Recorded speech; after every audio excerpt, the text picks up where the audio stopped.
एक गरीब बहू को जीना सिखाया 4 अमीर बहुओं ने। लग्जरी गार्डन में चेयर पर बैठी शिखा, सुहानी, नव्या, ईशा हेडफोन्स लगाकर अखबार पढ़ रही हैं। वहीं बगल की पड़ोसन अपने घर की दीवारों से झांकते हुए ये नजारा देखकर कहती हैं, अरे यार, जरा ये ईशा, शिखा, सुहानी, नव्या को तो देखो, कैसे गार्डन में बैठकर आराम कर रही हैं। सास भी बगल में बैठी है, लेकिन चेहरे पर जरा भी डर नहीं है। और इन्हें घर का काम नहीं करना क्या, जो गार्डन में आराम से अखबार पढ़ रही हैं? दिव्या, घर के काम तो होते रहेंगे, पर अगर हम खुद खुश नहीं रहेंगे तो घर को खुशियाँ कैसे देंगे? हम पहले अपने लिए जीते, फिर अपनों के लिए। आरती, तुम्हारी बातों ने मुझे अंदर से काफी मायूस कर दिया। शायद तुम ठीक कह रही हो। इसी तरह एक दिन गरिमा की 4 अमीर बहू शॉर्ट स्टाइलिश कपड़ों में अपनी अपनी लग्जरी गाड़ी के सामने अपने हस्बैंड का हाथ पकड़े हुए खड़ी हुई होती हैं। आज संडे है, संडे यानी फन डे। आज हम पूरे दिन फन करेंगे। पहले हम वाटर पार्क जाएंगे, उसके बाद हम मूवी देखने जाएंगे। हाँ, और फिर उसके बाद हम ढेर सारी शॉपिंग करेंगे। मुझे रात को लॉन्ग ड्राइव पर भी जाना है।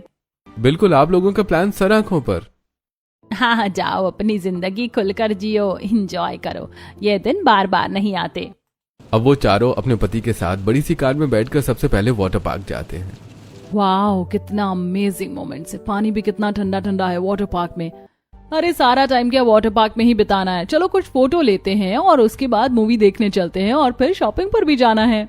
अब वाटर पार्क के बाद चारों अपने हस्बैंड के साथ मूवी देखने जाती हैं और फिर वहां वो सभी पॉपकॉर्न, कोल्ड ड्रिंक और स्नैक्स खाते हुए मूवी एंजॉय करते हैं और फिर शॉपिंग मॉल जाकर शॉपिंग करते हैं। उसके बाद वो सभी अपने अपने हस्बैंड के साथ गाड़ी में बैठती हैं। हाईवे पूरा खाली होता है, जहां ये चारों फुल स्पीड में लाउड म्यूजिक बजाकर लॉन्ग ड्राइव एंजॉय करती हैं। सभी अपनी खिड़कियों से चेहरा बाहर निकालकर जोर जोर से चिल्लाती हैं, और तेज करो गाड़ी, बहुत मजा आ रहा है। यही तो मजा है लाइफ को खुलकर जीने का। सच में जिंदगी जीने का असली मजा तब आता है जब हम उसे अपने तरीके से जीते हैं। अब कुछ देर बाद चारों लेट नाइट घर आते हैं और अपने अपने कमरे में जाकर आराम करते हैं। अब इसी तरह कुछ हफ्ते गुजरते हैं, जिसके बाद गरिमा अपने छोटे बेटे अरुण की शादी करने का फैसला करती है। मम्मी जी, आपने बहुत अच्छा डिसीजन लिया है। अब हमारे छोटे देवर की भी शादी हो जाएगी और हमारा पूरा फैमिली कंप्लीट हो जाएगा। हाँ, बिल्कुल ठीक कहा। पर अरुण, तुम बताओ, तुम शादी करने के लिए तैयार हो? अगर किसी को पसंद करते हो तो वो भी कहो। नहीं, मुझे अभी तक कोई लड़की पसंद नहीं है माँ। अब ये सुनकर अरुण की चारों भाभी तेज तेज हंसते हुए, सुनकर बहुत दुख हुआ कि मेरे देवर की कोई पसंदीदा औरत नहीं है। अब तो मुझे भी हंसी आ रही है। ऐसा है भाभी, आप सभी मुझ पर हंसना बंद कर दीजिए, क्योंकि आप लोग भी शादी के बाद ही मेरे भैया की पसंदीदा औरत बनी है। 100 सुनार की और 1 लोहार की। तुम सब मेरे बेटे से मजे ले रही थी, लेकिन मेरे बेटे ने एक बार में तुम सबका मुंह बंद करवा दिया। वैसे अब मुद्दे पर आते हैं। मैं क्या सोच रही हूँ कि हमारे घर में धन दौलत शोहरत सब कुछ है, तो मुझे लगता है कि अब हमें 5वीं बहू गांव से लेकर आनी चाहिए, जो थोड़ी गरीब घर से हो और इस घर से उसे सारी खुशियां मिले। इससे हमें भी पुण्य मिलेगा। अब चारों अमीर बहू ये सुनकर खुश हो जाती हैं। हाँ मम्मी जी, आप बिल्कुल ठीक करिए, हमें ऐसा ही करना चाहिए। अरुण भी मुस्कुराकर इस फैसले को स्वीकार कर लेता है। अब अगले दिन गरिमा अपने घर में पंडित जी को बुलाती है और पंडित एक के बाद एक गांव की लड़की का रिश्ता गरिमा को दिखाता है। तभी गरिमा एक तस्वीर को उठाकर, पंडित जी, मुझे ये लड़की बहुत पसंद आ रही है। मम्मी जी, आप बिल्कुल ठीक कह रही हैं। ये लड़की तो सच में बहुत मासूम और खूबसूरत है। अब जब सबको पसंद है तो इसी लड़की को फाइनल करते हैं। पंडित जी, आप उन्हें भी बता दीजिएगा। जी ठीक है। अब अगले दिन गरिमा की चारों बहू अमीर अपनी सास और देवर के साथ पल्लवी को देखने उसके घर जाते हैं। वहीं लड़के वालों को देखकर पल्लवी के मामा मामी बड़े ही सत्कार के साथ उन्हें घर के अंदर बुलाकर बिठाते हैं। हम आपका इंतजार कर रहे थे। बेटी पल्लवी, जाओ सबके लिए चाय नाश्ता ले आओ। अब पल्लवी घबराई हुई रसोई से चाय नाश्ता लेकर आती है। उसके माथे पर अजीब सी चिंता झलक रही होती है। शिखा, सुहानी, नव्या, तुम्हें ऐसा नहीं लग रहा कि हमारी होने वाली देवरानी कुछ ज्यादा ही डरी हुई है? अरे, लड़की की शादी की बात चल रही है और ऐसे समय में हर लड़की नर्वस ही होती है। शकुंतला जी, हमें आपकी बेटी बहुत पसंद आई। बाकी अरुण, तुम अपनी राय भी बता दो, तुम्हें लड़की कैसी लगी? माँ, मुझे भी लड़की पसंद है। चलो बढ़िया है। अब तो हमें बस अपनी भांजी के लिए एक अच्छा सा मुहूर्त निकलवाना चाहिए। दूसरी तरफ चारों अमीर जेठानियां, अरे, ये हमारी होने वाली देवरानी के माता पिता नहीं है क्या? हमें उनसे पूछना चाहिए इस बारे में। नहीं, रहने दो, लड़की पहले ही घबराई हुई है। वैसे तो मामा मामी भी अच्छे लग रहे हैं।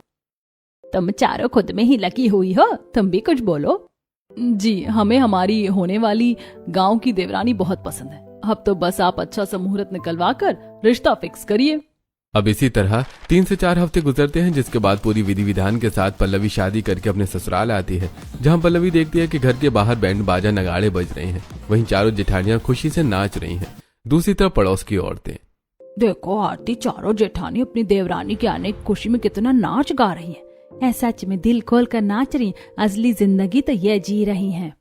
दूसरी तरफ पल्लवी अब इन तेज आवाज और शोर से डर रही होती है। देवरानी जी, क्या हुआ? आप इतनी नर्वस क्यों हो रही हैं? लगता है हमारा नाच गाना इन्हें पसंद नहीं आया। नहीं नहीं, ऐसा कुछ नहीं है, लेकिन सब इतना नाच क्यों रहे हैं? बस अब बहुत हो गया।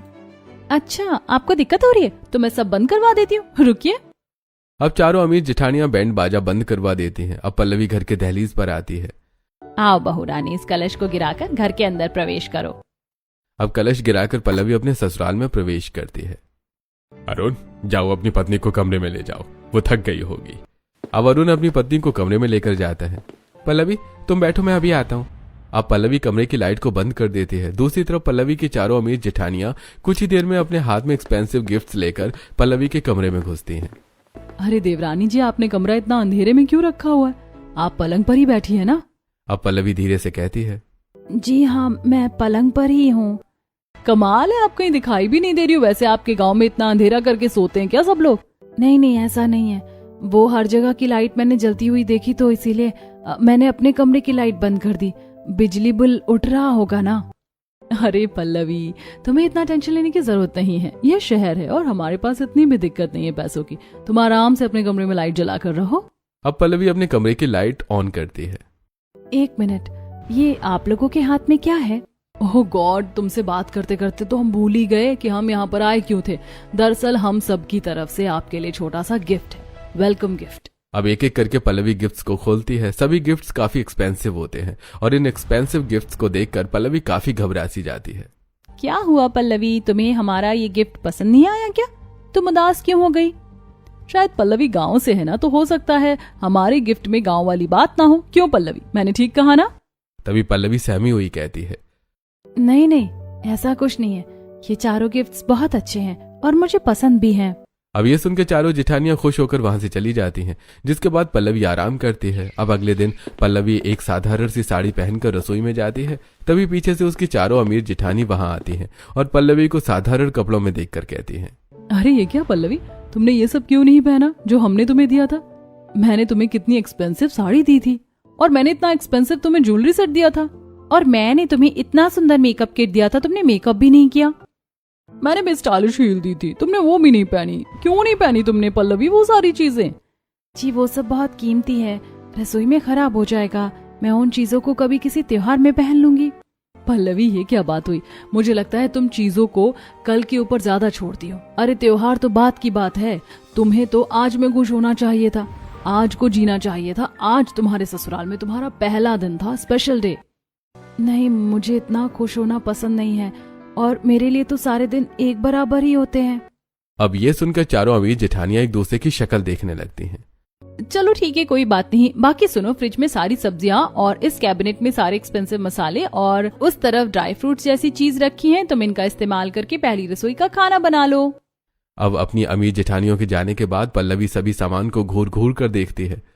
अरे ये सब तो बहुत महंगा लग रहा है। मैं इतनी महंगी महंगी चीज इस्तेमाल करके कुछ नहीं बनाऊंगी। मैं किसी अच्छे दिन में ही पकवान बनाऊंगी। आज कुछ थोड़ी है, पहली रसोई के लिए नॉर्मल सब्जी राइस ही ठीक है। अब कुछ देर में पल्लवी खाना बनाकर तैयार कर लेती है और उसे डाइनिंग टेबल पर लेकर आती है। अब हल्का खाना देखकर गरिमा, अरे बहू, तुमने अपनी पहली रसोई में काफी हल्का खाना बनाया है। हमें तो लगा तुम शाही पकवान बनाओगी। वैसे रसोई में चीजों की दिक्कत या कमी थी क्या? नहीं मम्मी जी, राशन तो पूरा फुल था। हो सकता है पल्लवी के गांव में ऐसे ही खाना खाया जाता होगा। पल्लवी तुम ही बताओ क्या बात है? जी वो दरअसल मुझे अभी हल्का खाना बनाना ही ठीक लगा। बाकी मैं पकवान कभी किसी तीज त्योहार पर बना दूंगी। अब चारों अमीर जेठानियां फिर से एक दूसरे की शक्ल देखने लगती हैं। उनको ये सब अजीब लगता है। अब इसी तरह अगले दिन गरिमा की चारों अमीर बहुएं अपनी गांव की देवरानी के साथ सोफे पर बैठकर कॉमेडी मूवी देख रही होती हैं और वो चारों खिलखिलाकर हंस रही होती हैं। लेकिन गांव की पल्लवी के चेहरे पर एक उदासी होती है, जैसे मानो हंसने से पहले पल्लवी कुछ सोच रही हो। क्या हुआ पल्लवी, तुम्हें ये फनी मूवी पसंद नहीं आई तो हम चेंज कर दें? हाँ, मुझे भी लग रहा है, तभी तो हम लोग हंस रहे हैं और पल्लवी काफी खामोश है। तभी पल्लवी घबराकर कहती है, नहीं नहीं, ऐसा कुछ नहीं है, वो रसोई में बहुत काम है, आप लोग देखिए मूवी, मैं काम कर लेती हूँ। तब सुहानी पल्लवी का हाथ पकड़ती है। सुहानी देखती है कि पल्लवी की आंखें हल्की नम है। पल्लवी कुछ छुपा रही हो क्या? कोई बात है तो कहो, इतनी घबराई हुई क्यों हो? ऐसा लग रहा है जैसे कोई चीज तुम्हें खुश होने से रोक रही है। नहीं नहीं, ऐसा नहीं है, वो बहुत देर से इस मखमली सोफे पर बैठी हूँ, कहीं ये सोफा गंदा हो गया तो दूसरा आ जाएगा पल्लवी।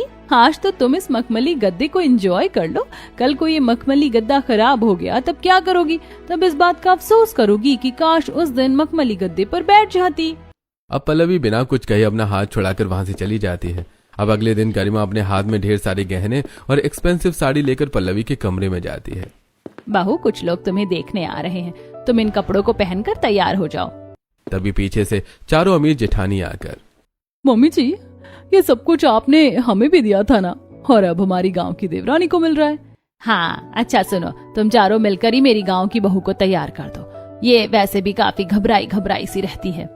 तभी पल्लवी कहती है, मम्मी जी, ये सब कुछ बहुत महंगा है, आप कुछ सस्ता खरीद लेती, महंगा तो हम किसी पार्टी फंक्शन में जाते हैं तो पहन लेते। बहू, तुम इतनी चिंता मत करो, तुम अपनी लाइफ खुलकर जियो इस घर में, क्योंकि यहाँ किसी चीज की कमी नहीं है। अब चारों अमीर जेठानियां मिलकर अपनी गांव की देवरानी को खूबसूरती से तैयार करती हैं और फिर उसे लेकर मेहमानों के पास आती हैं। अब सभी मेहमान पल्लवी को देखकर उसकी काफी तारीफ करते हैं। घर में काफी हंसी ठहाका का माहौल होता है और सभी मेहमान पल्लवी के पास आकर उसकी गोद में तरह तरह के गिफ्ट्स भी रखते हैं। तेरी बहू तो बहुत अच्छी है गरिमा, देखने में काफी खूबसूरत है। हाँ, सुंदर तो बहुत है, चेहरे पर एक अलग ही मासूमियत है। हाँ, ऐसी बहू तो सबको मिले। अब जहाँ सब खुश हो रहे होते हैं, वहीं इस हंसी ठहाका की आवाज को सुनकर पल्लवी काफी घबरा रही होती है और उसके माथे से पसीना टपक रहा होता है। अब ये सब देखकर चारों अमीर जेठानियां फौरन उसके पास आती हैं। पल्लवी, तुम ठीक तो हो ना? तुम्हारे चेहरे पर ये घबराहट क्यों है? हाँ, कोई बात है तो कहो पल्लवी, हम है ना यहाँ पर। नहीं, कोई बात नहीं है, वो बस ये लोग इतना खुश क्यों हो रहे हैं? आप अभी इन्हें बोलिए कि ये लोग शांत हो जाएं, कहीं ये खुशी किसी मुसीबत का कारण ना बन जाए। अरे, कैसी बात कर रही हो पल्लवी? खुशियाँ घर में बरकत लेकर आती हैं, मुसीबतें नहीं। ये सभी अपनी लाइफ को खुश होकर जी रही हैं और तुम्हें भी जीना चाहिए, लेकिन तुम तो घबरा रही हो। पल्लवी, तुम हमेशा इतनी डरी डरी क्यों रहती हो? मुझे तो लगता है तुम्हारे मन में जरूर कोई डर बैठा हुआ है। बोलो बोलो बोलो ना पल्लवी। नहीं नहीं, कोई डर नहीं है, सब ठीक है। अब कुछ देर के बाद मेहमान वहां से चले जाते हैं। पल्लवी भी उठकर अपने कमरे में चली जाती है, लेकिन फिर हॉल में पल्लवी की चारों अमीर जेठानियां आपस में, नव्या, शिखा, ईशा, तुम्हें नहीं लगता कि हमारी पल्लवी कुछ छुपा रही है? कुछ तो है, शायद कोई डर है जिस वजह से हमारी गांव की देवरानी खुलकर जीना नहीं चाहती। हाँ, और हम उसकी जेठानी हैं, तो हमारा पहला फर्ज बनता है कि हम उसकी तकलीफ को जानें और उस तकलीफ को खत्म करें, ताकि वो भी हमारी तरह खुलकर जी सके। हाँ, पर इससे पहले हमें उन्हें जीना सिखाना होगा, और जब वो खुलकर जीना सीख जाएगी तब उनके अंदर का डर खत्म होगा और हो सकता है फिर वो इस डर के बारे में खुलकर सबको बता भी पाए। अब चारों जेठानी एक साथ हाथों में हाथ डालकर कहती हैं, हम अपनी गांव की देवरानी को जीना सिखा कर रहेंगे। अब इसी तरह कुछ हफ्ते गुजरते हैं और एक दिन बाहर काफी सुहाना मौसम होता है। तेज तेज बारिश हो रही होती है, जिसे देखकर चारों अमीर बहुएं खुश होते हुए गार्डन में आकर भीगने लगती हैं। कितना अच्छा मौसम हो रहा है, गर्मी की ये पहली पहली बारिश की बूंदें जो मिट्टी पर गिर रही हैं, तो मिट्टी से कितनी भीनी भीनी सी खुशबू आ रही है। अरे चलो, अपनी गांव की देवरानी को भी लेकर आते हैं। अब चारों अमीर जेठानियां अपनी देवरानी का हाथ पकड़कर उसे बाहर लाती हैं। आओ पल्लवी, इस सुहाने मौसम का आनंद उठाओ।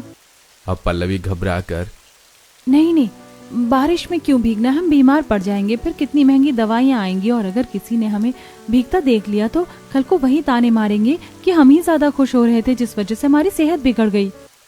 पल्लवी, 4 लोग क्या सोचेंगे इसकी चिंता तुम्हें क्यों है? तुम अपनी जिंदगी जियो ना, तुम्हें अपने लिए जीना आना चाहिए। चलो फील करो अब इस बारिश को। अब डरती डरती पल्लवी गार्डन में बाहें फैलाकर बारिश में भीगती है और उसे काफी अच्छा महसूस होता है। कैसा लग रहा है पल्लवी? बहुत अच्छा लग रहा है, ये ठंडी ठंडी बूंदें जब चेहरे पर गिर रही हैं तो सुकून मिल रहा है। और ये ठंडी हवाएं जब शरीर को छू कर जा रही हैं तो मन को शांति मिल रही है। मन को शांति तो मिलेगी ही पल्लवी, क्योंकि जब इंसान अपने मन से अपनी जिंदगी को जीता है तो उसको हर तरीके की शांति मिलने लगती है। तुम भी सीखो जीना। अब पल्लवी धीरे से कहती है, आप लोग ठीक कहती हैं। अब इसी तरह अगले दिन चारों अमीर जेठानियां अपनी गांव की देवरानी को एक एक्सपेंसिव मॉल में लेकर आते हैं, जहां पल्लवी हर कपड़ों का टैग देखकर उसे छोड़ देती है। वहीं चारों जेठानियां ये चीज गौर कर लेती हैं और फिर खुद से एक खूबसूरत साड़ी लाकर पल्लवी के हाथ में देती हैं। पल्लवी जाओ इस साड़ी को पहन कर आओ। नहीं नहीं, ये तो बहुत महंगी है, इतनी महंगी साड़ी क्यों लेना है, नहीं रहने दीजिए। अब जिद करके चारों अमीर बहू अपनी गांव की देवरानी को वो स्टाइलिश एक्सपेंसिव साड़ी पहनने को देती हैं, जिसे पहनकर पल्लवी बाहर आती है और शीशे के सामने खड़ी होती है। देखो पल्लवी, तुम इस साड़ी में कितनी खूबसूरत लग रही हो, लेकिन तुमने इसे लेने से पहले ही 36 चीजें सोचनी शुरू कर दी। हमें पता है तुम दूसरों के बारे में बहुत सोचती हो, और दूसरों के लिए सोचना अच्छी बात है, लेकिन जो इंसान अपनी ही खुशियों की इज्जत नहीं करता उसे दुनिया भी सम्मान नहीं देती। शिखा बिल्कुल ठीक कह रही है। हाँ, आप लोग ठीक कह रहे हैं, और मुझे भी ये साड़ी बहुत अच्छी लग रही है। अब इसी तरह पल्लवी रसोई में खाना बना रही होती है कि तभी चारों अमीर जेठानी वहां आके, पल्लवी आज खाना मत बनाओ, आज तुम हम सबके साथ रेस्टोरेंट जा रही हो। हमारे हस्बैंड भी अपने ऑफिस पार्टी में बिजी रहेंगे, मम्मी और पापा भी लॉन्ग रिलेटिव के यहाँ जा रहे हैं। क्या सब कहीं ना कहीं चले जाएंगे तो घर कौन संभालेगा, और फिर इतने पैसे भी खर्च होंगे। मैं घर में ही बना देती हूँ ना खाना। अरे पल्लवी इतना क्यों सोच रही हो, कुछ नहीं होगा, चलो हमारे साथ फटाफट तैयार हो जाओ। अब सभी लोग पल्लवी को तैयार करके रेस्टोरेंट लेकर जाते हैं। चलो, हम लोगों ने अपनी अपनी पसंद का खाना ऑर्डर कर दिया। अब पल्लवी तुम बताओ, तुम्हें क्या क्या पसंद है। अरे नहीं नहीं, आप लोग अपनी पसंद का ही कुछ मंगा लीजिए, मैं उसी में से थोड़ा सा खा लूंगी, ऐसे तो बहुत पैसे बर्बाद हो जाएंगे। पल्लवी कोई पैसा बर्बाद नहीं हो रहा है, हमारा अच्छा खासा बिजनेस है। हाँ, और हमारे पति इतने पैसे कमा रहे हैं तो उनकी पत्नियां अपनी जिंदगी खुलकर जिए। अब डरते डरते गांव की पल्लवी अपनी पसंद का खाना ऑर्डर करती है, जिसके बाद पांचों ही बहू अपनी अपनी पसंद का खाना एंजॉय करती हुई रेस्टोरेंट में खाती हैं। अब इसी तरह कुछ हफ्ते गुजरते हैं, जिसके बाद एक दिन पल्लवी का पति पल्लवी को मुस्कुराता देखकर कहता है, पल्लवी अब तुम्हारे चेहरे पर मुझे कभी कभी हल्की हल्की खुशी देखने को मिलती है, पहले तो तुम काफी डरी डरी सी रहती थी। अब पल्लवी ये सुनकर फिर से घबरा जाती है, उसके चेहरे की मुस्कान पल भर में डर में बदल जाती है। तभी वहां आती उसकी चारों अमीर जेठानियां कहती हैं, अरे क्या हुआ, फिर से आपके चेहरे पर वो घबराहट आने लगी। हाँ, अभी तो आप मुस्कुरा रही थी, अब फिर से एक डर दिख रहा है चेहरे पर। पल्लवी, तुम हमसे कुछ छुपा तो नहीं रही हो ना। अरे किस बात का डर है तुम्हें इस घर में, जो तुम हर वक्त डरी डरी रहती हो। हमारी तो पूरी कोशिश रहती है कि हमारी गांव की देवरानी हमेशा खुश रहे, लेकिन फिर भी एक डर है जो हमें बार बार पल्लवी के चेहरे पर देखने को मिलता है। लेकिन ये कैसा डर है पल्लवी, कुछ तो बताओ। जी कोई बात नहीं है, मैं कमरे में जा रही हूँ, मुझे नींद आ रही है। अरे चलो छोड़ो, कोई बात नहीं, कभी इसका मन हुआ तो खुद बता देंगी। अब इसी तरह कुछ हफ्ते गुजरते हैं, जिसके बाद पल्लवी के चारों अमीर जेठानी बाहर लॉन्ग ड्राइव पर जाने का प्लान बनाती हैं।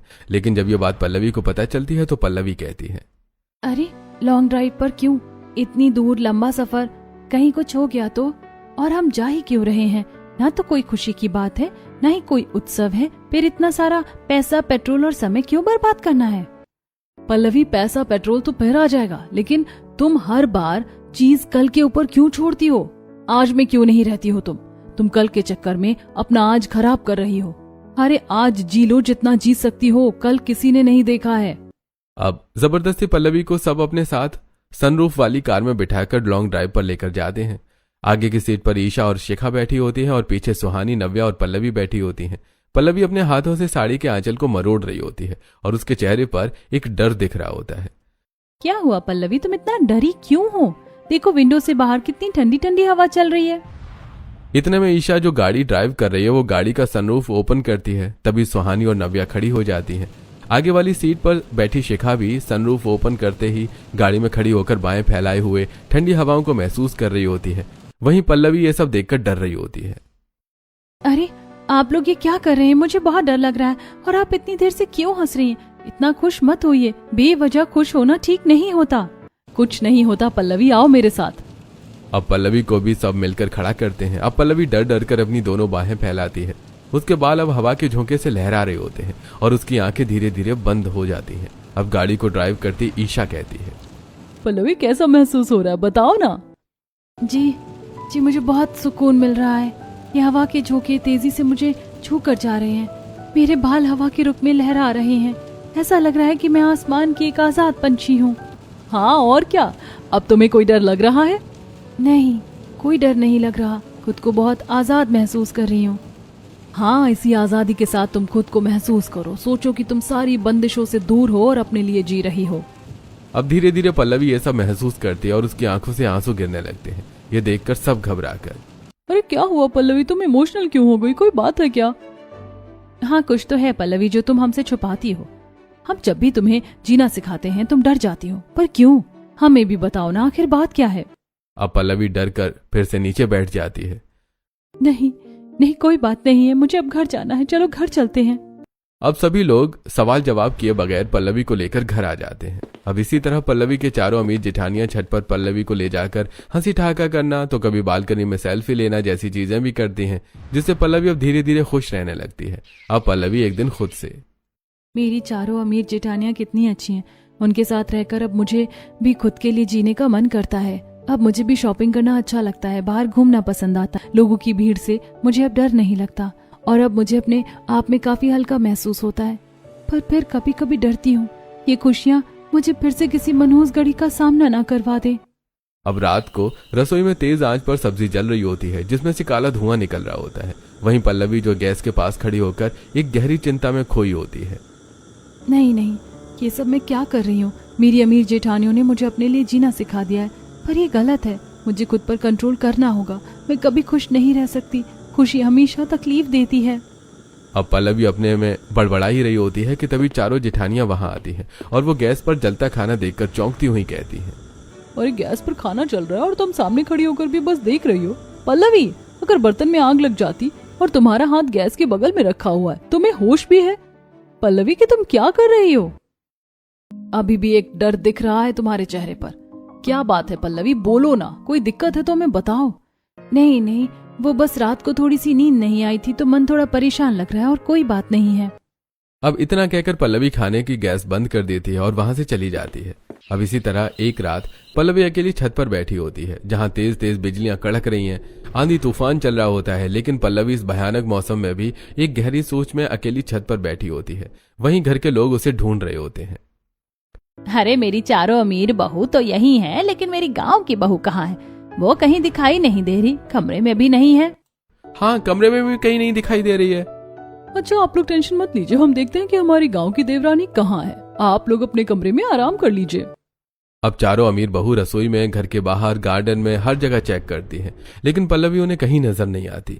जिसके बाद वो चारों छत पर जाती हैं और वहां वो देखती हैं कि इस भयानक मौसम में पल्लवी अकेली एक गहरी सोच में छत के बीचों बीच सिर झुकाए बैठी हुई है। अरे ये पल्लवी अकेली छत पर क्यों बैठी है? मौसम भी खराब हो रहा है, चलो जरा देखते हैं। अब चारों पल्लवी के पास आती हैं तो देखती हैं कि पल्लवी की आंखें आंसुओं से भीगी हुई हैं। पल्लवी, तुम रो रही हो? क्या हुआ पल्लवी? मुझे लगता है पल्लवी को उसके मम्मी पापा की याद आ रही है ना पल्लवी? पल्लवी क्या हुआ, बताओ ना, हम तुम्हारे साथ हैं। क्या बात है, क्यों इतनी डरी हुई हो? कुछ तो है जो तुम हमसे हर बार छुपाती हो, पर क्या है वो बात? हाँ पल्लवी, कुछ तो है, और आज तुम्हारी आंखों में आंसू देखकर मुझे लगता है कि जरूर कुछ तो ऐसा हुआ है तुम्हारे साथ जो तुम्हें ना तो आगे बढ़ने दे रही है और ना खुलकर जीने दे रही। अब ये सुनकर पल्लवी की आंखों से आंसुओं का समंदर बहने लगता है और वो खुद को रोक नहीं पाती और फिर वो अपनी दुखद दास्तान अपनी अमीर जेठानियों से कहती है। जी, वो आज मैं अपने पुराने दिनों को याद कर रही थी। मैं याद तो नहीं करना चाहती थी, लेकिन ये जो डर है ये मुझे कभी उन दिनों को भूलने ही नहीं देता। कैसा डर पल्लवी? जी, ये वही डर है जो मुझे खुलकर जीने नहीं देती। पहले मैं भी आप लोगों की तरह बहुत खुश रहती थी। मेरे मम्मी पापा मुझे बहुत खुश रखते थे। हम लोग अपनी जिंदगी को खुलकर जीते थे, खुलकर खर्च करते थे, घूमते थे, फिरते थे। लेकिन एक दिन मेरे पापा ने एक खूबसूरत पार्टी ऑर्गेनाइज की।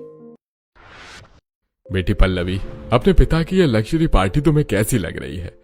तुम और तुम्हारे दोस्त अच्छे से एंजॉय तो कर रहे हो ना? हाँ पापा, मैं और मेरे फ्रेंड्स बहुत एंजॉय कर रहे हैं। ऊपर से आपने मुझे जो ये एक्सपेंसिव गाउन दिलाया है ना, इसकी सब तारीफ कर रहे हैं। और ऑलमोस्ट लोगों ने तो मेरे साथ पिक्चर्स भी क्लिक करवाई हैं ताकि वो भी ऐसी ड्रेस खरीद सके। चलो, तेरे पापा ने तो हमेशा ऐसे ही खुलकर जीना सीखा है और तुझे भी वही सिखा रहे हैं। तू खुश है तो हम भी खुश हैं। हाँ बिल्कुल, अगर इंसान इतनी मेहनत करे, लाखों रुपए कमाए और खुलकर जिए ही ना, तो क्या फायदा इतने पैसे कमाने का।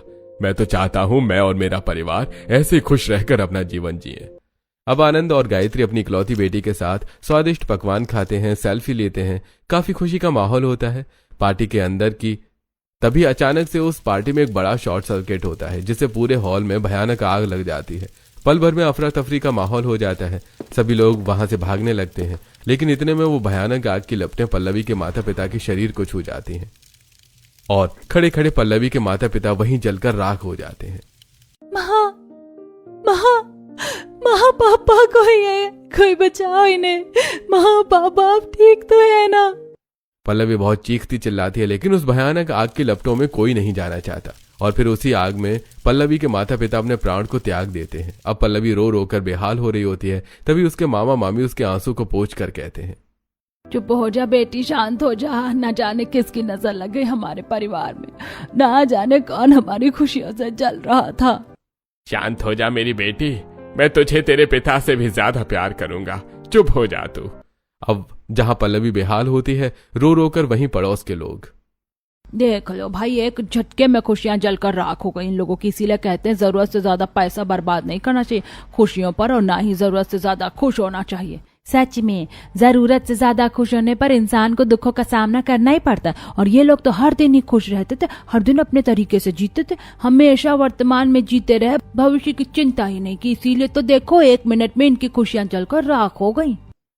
तुम्हें शर्म नहीं आती? एक लड़की के माँ बाप गुजर गए और तुम ताने मार रही हो। अब पल्लवी पूरी तरीके से टूटकर बिखर जाती है। यह वो दिन होता है जिस दिन से पल्लवी के दिमाग में डर बैठ जाता है। उसके मामा मम्मी लाख कोशिश करते हैं उसको फिर से जीना सिखाने का, लेकिन पल्लवी चाहकर भी फिर से जीना नहीं सीख पाती।